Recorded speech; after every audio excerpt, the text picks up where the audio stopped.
महकपुर नाम का एक गांव था जहां के सभी लोग अपने घरों पर बकरे पाला करते थे। बकरे पालने का कारण ये नहीं था कि वहां के लोग मटन का धंधा किया करते थे। दरअसल हर शनिवार की रात गांव में एक चुड़ैल आती थी जो लोगों के घरों का दरवाजा खटखटाकर भीख मांगा करती थी। गांव के लोग चुड़ैल के कटोरे में बकरे का सिर डाला करते थे। अगर कोई चुड़ैल को नहीं देता तो चुड़ैल घर के किसी सदस्य का सिर काटकर अपनी कटोरी में रखती और ले जाती।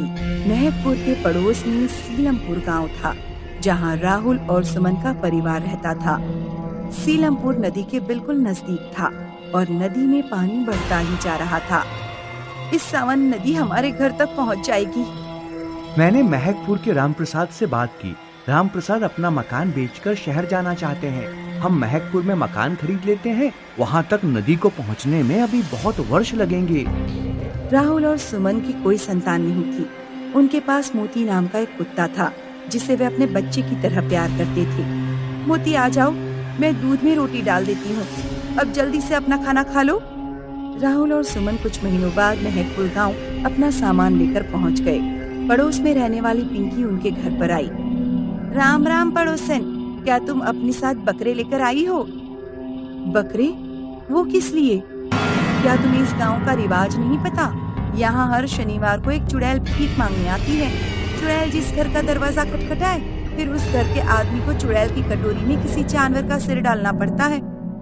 अगर कोई ऐसा नहीं करता तो चुड़ैल घर के किसी सदस्य की मुंडी काटकर अपने साथ ले जाती है। आप तो बहुत शरारती लगती हैं, लेकिन मैं ऐसी कहानियों से नहीं डरने वाली पड़ोसन जी। तुम हंस रही हो? अगर तुम्हें मेरा यकीन ना हो तो गांव के किसी भी आदमी से पूछ लो। शनिवार की रात आने दीजिए बहन जी, हम खुद देख लेंगे।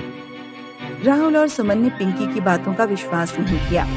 उन्होंने अपने घर पर कोई बकरा खरीद कर नहीं रखा। शनिवार वाली रात आकाश में बादल छाए हुए थे। बिल्कुल काली अंधेरी रात थी।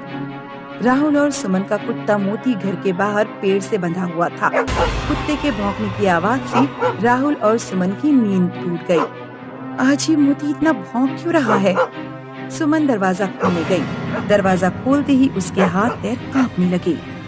एक भयानक चुड़ैल कटोरा लिए गांव में घूम रही थी। सुमन ने तुरंत दरवाजा बंद कर दिया। हमारी पड़ोसन ठीक कह रही थी, बाहर असलियत में एक चुड़ैल घूम रही है। राहुल ने हल्की सी खिड़की खोली और बाहर देखा। चुड़ैल ने एक घर का दरवाजा खटखटाया। उस घर के आदमी ने दरवाजा खोला और चुड़ैल के कटोरे में बकरे का सिर रख दिया। फिर चुड़ैल राहुल के घर की तरफ आने लगी। चुड़ैल तो इसी तरफ आ रही है, अब क्या करें?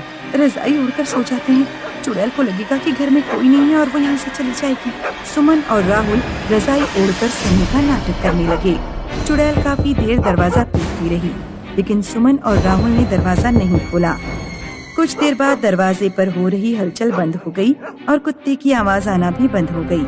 सुमन ने रजाई से अपना मुंह बाहर निकाला और अपने पति से कहा, लगता है चुड़ैल चली गई, अब मोती भी शांत है। सुमन दबे पांव दरवाजे पर गई और उसने थोड़ा सा दरवाजा खोलकर बाहर झांका। चुड़ैल मोती का सिर काटकर ले जा चुकी थी। हाय राम, चुड़ैल ने हमारे मोती को मार डाला। सुमन और राहुल कुत्ते के धड़ को अपनी गोद में लेकर रोने लगे।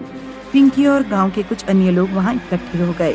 क्या तुमने अपने नई पड़ोसी को चुड़ैल के बारे में जानकारी नहीं दी थी? मैंने इन लोगों को बताया था, पर इन्होंने मेरी बात मजाक समझी। गाँव वालों, मैं उस चुड़ैल को जिंदा नहीं छोड़ूंगा। मुझे बताओ वो चुड़ैल कौन है और यहाँ पर क्यों आती है?